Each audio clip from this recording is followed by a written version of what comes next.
Hello everyone and welcome to the YouTube video. If it's your first time on the channel, my name is Jonas D'Souza and I just finished my freshman year at Lynn University in Boca Raton, Florida, which means we're officially in the summer months, but that also means I will be able to be more consistent with my YouTube videos, which I was not able to during the school year where I was just posting around one YouTube video a month. But that's not going to be the case this summer, and the plan is to post as many videos as possible, which is going to help incoming batches of international students here to the United States. So on that note, let's get started with this one.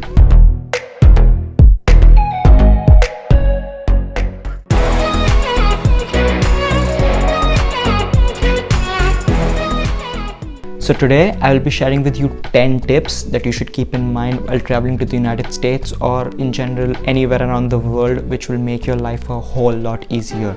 Number 1, adjust your watches. Now this tip is something that I have personally used and found very helpful, and that is adjusting your watches to your final destination, or if you have a longer layover in some place, then adjust your watches to that destination. Now this will help you in two ways. Firstly, if you have the time of your destination country in your watch, you will know if it's day or night over there, and you can match your sleep schedule accordingly on the plane, so it will help minimize the effects of jet lag.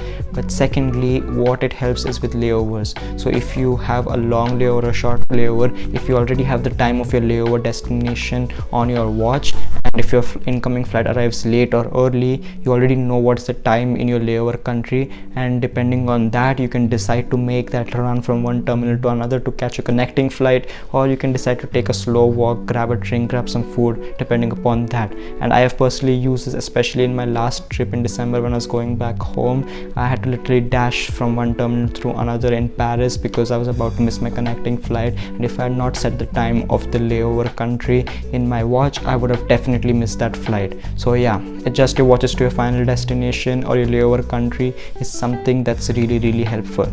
Moving on to number 2, water bottles. Now a lot of people will not tell you this, but if you are passing through TSA security in the US or passing through security in Europe, which will happen mostly because a lot of the flights have a layover in Europe, you will have to empty your water bottles in order to pass through security. So if your water bottle is not empty and you put your bag to security, they will make you go back, empty your water bottle, and then you will have to pass again through security. Now this might not sound like a lot of inconvenience, but when you have a tight connection to catch, you really want to have those water bottles empty, or else it is a waste of time. And it's not usually the case if you're going to security in India or the Middle East, but if you're going to security in Europe or TSA in the United States, you will have to pass with empty bottles. So that's something to keep in mind. So just make sure your bottles are empty and you can refill them once you are in the main terminal area after you pass security. Now let's talk about number 3, that is luggage trolleys. I've talked about this in few of my earlier YouTube videos, but in India and in the Middle East as well, we are accustomed to having free luggage trolleys to transport luggage from one part of the airport to another. But when I first landed in New York JFK, I was shocked to see that these luggage trolleys were paid, and I had to transport my bags from one part of the terminal to another, so I needed one of these, but they were paid. So they usually cost about a few dollars, so make sure you have a few $1 bills on you when you land for the first time.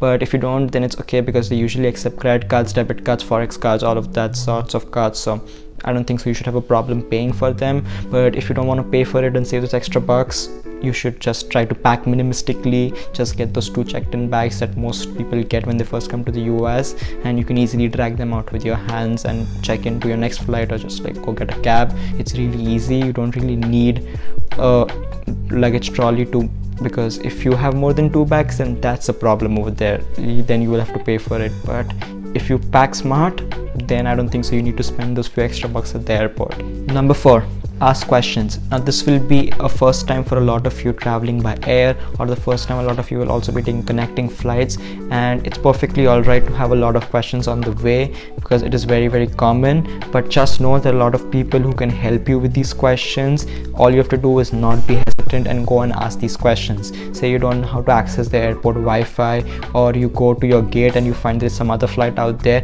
It's completely alright because boarding gates change all the time. All you have to do is find the nearest airport staff and they can help you with your problem. So just don't be scared, because sometimes issues are bigger than you think, and this can lead to you missing your flight, which you definitely don't want. So make sure you look into these issues, and if you feel something is not going your way or something is not right, just ask a question. It never hurts. Even if you're wrong, at least you know that you're not going to miss your flight, or anything worse than that can't happen. So just make sure you ask your questions and don't be hesitant. Number 5, make yourself comfortable. Now the journey from India to the United States is very long, so you might want to make yourself as comfortable as possible. Now of course everyone has different definitions of what comfortable is to them, but these are a few general things you can do in order to make yourself comfortable. Say you see the entire plane is almost empty, so you can ask the air hostess for a better seat. It's perfectly alright to do that. Say if you don't like a seat neighbor or something like that. Number 2, you can ask for a better meal. Say you didn't like your previous meal that was served to you, and if they have extra meals, they'll be more than happy to give it to you, because after that they just burn it, so they better give it to you. Or some airlines like Emirates even allow you to pre-book meals according to your dietary restrictions, so if you have something like that, that can also be accommodated. And say you don't have any seat neighbors at all, which is the best thing to happen on such a long haul flight. You can lay down on the entire seat like a bed, and it's completely alright.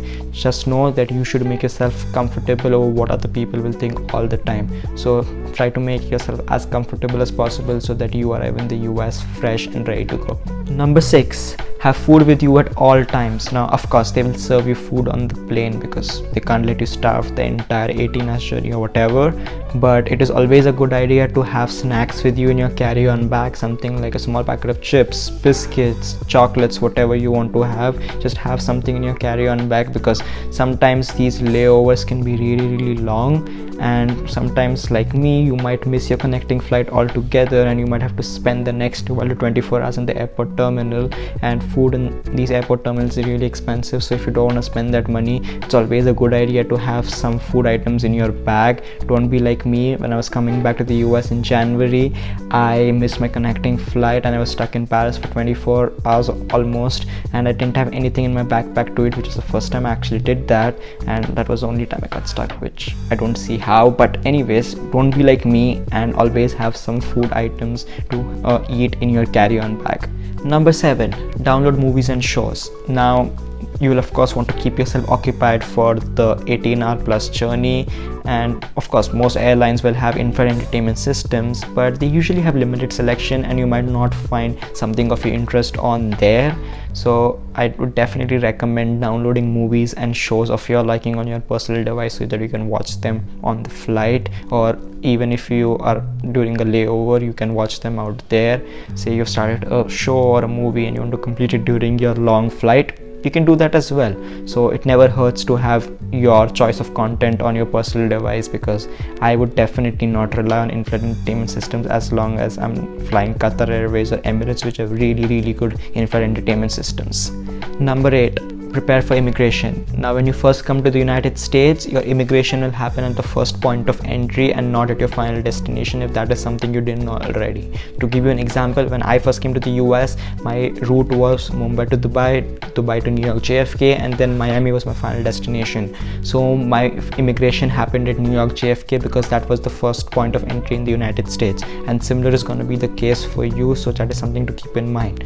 But when you're in the immigration queue, make sure you have your passport and I-20 in your hand. Don't wait to go to the immigration desk and let the officer tell you what documents to give. Always have your passport and I-20 in your hand when you're in an immigration queue, because that is all the documents they're going to need. If they need any other documents, they will ask you for it, and then you can remove it from the folder and give it. So make sure you have these documents. And another additional tip to that, when you are out from your flight, make sure you really run to the immigration counters, because a lot of flights land at the same time and you will see a lot of people come for immigration. So immigration can take up to an hour if you just walk at your own pace, because it will queue up really quick. So my advice is, take a fast walk from your gate to the immigration counters and get done with it real quick. Number 9, prepare for transit.